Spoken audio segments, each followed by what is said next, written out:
Clearly, in spite of the widely held belief in the health benefits of moringa, the interest of the international biomedical community in the medicinal potential of this plant has been rather tepid, spectacularly hesitant, in fact, in exploring its nutritional and medicinal potential.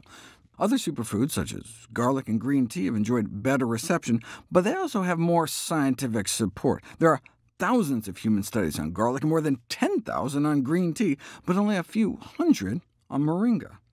The most promising appears to be on the effects of moringa on blood sugar control. If you have people eat about 5 cookies, this is the kind of blood sugar spike you get. Add about 2 teaspoons of moringa leaf powder into the cookie batter, and even with the same amount of sugar and carbs, the blood sugar surge is dampened.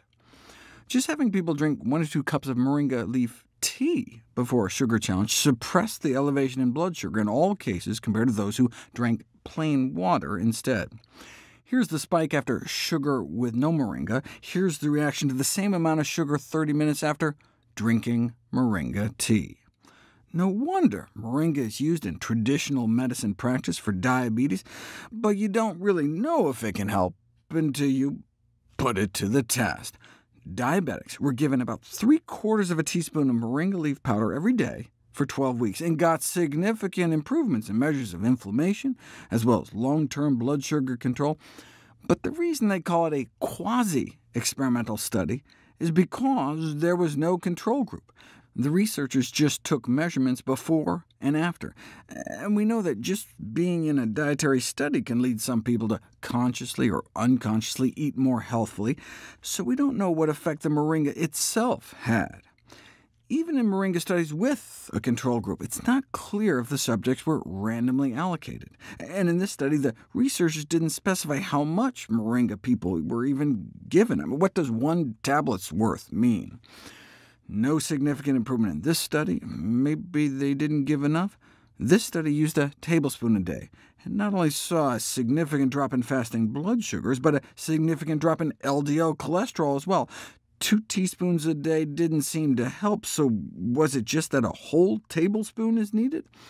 Apparently not, since finally a randomized, placebo-controlled study using a tablespoon of moringa a day failed to show any benefit on blood sugar control in type 2 diabetics. So we're left with a few studies showing potential, but most failing to show benefit.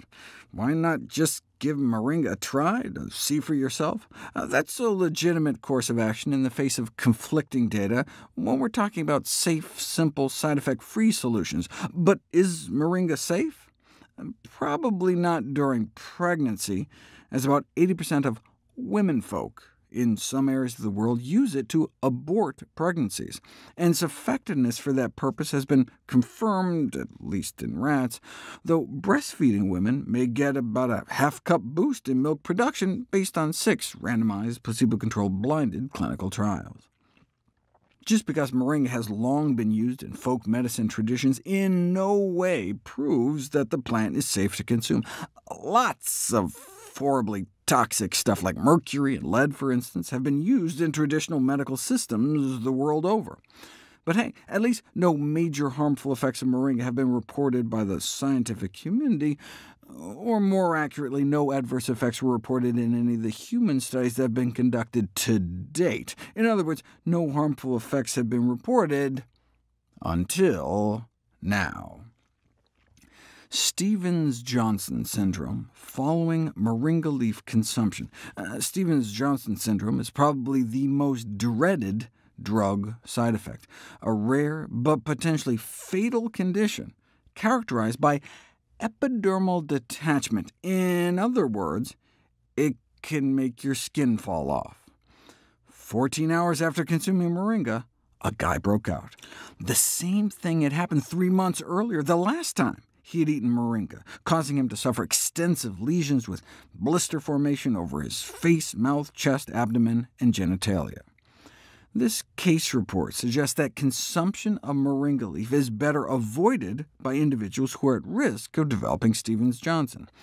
Although it can happen to anyone, HIV as a risk factor. My take on moringa is that the evidence of benefit wasn't compelling enough to justify shopping online for something special when you can get healthy vegetables in your local market, like broccoli, which has yet to be implicated in any genital blistering.